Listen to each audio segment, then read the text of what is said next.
So one of the things that I've been thinking about in the last few days or so is the limitations of thinking.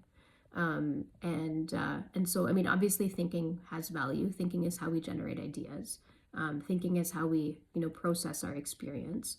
But I think that the limitations of thinking is that it's very easy to be enthralled by overthinking. And it's easy to think that you're actually doing something productive by just thinking. And the problem with thinking is it can actually delay acting. And no matter how much you think, you are unlikely to be able to anticipate the unanticipated consequences of your action. And so I've been thinking a little bit more about how do I transition from being a thinker slash overthinker towards having a bias for action. Because really, I think that a big part of life and a big part of a successful life is the nimbleness required in action, right? So once one starts acting, the environment responds.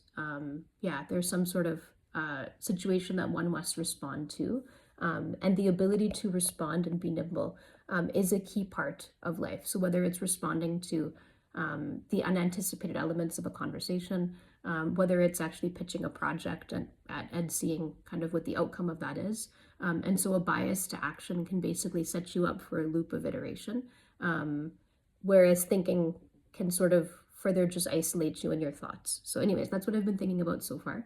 And as I think about it in the context of YouTube, I think what happened during my prior experience of YouTube is I spent a lot of time thinking and planning and preparing. So I was watching a lot of videos about how do you make a YouTube video. I even, bought some access to some platforms which provided information on how do you generate content, etc. So a lot of time was spent in preparation, which is my typical tendency. But it was almost as if that became very exhausting, and it kind of felt a bit less spontaneous and exciting. And so anyways, as I reflect on restarting this YouTube thing, I'm thinking about embracing a bias to action.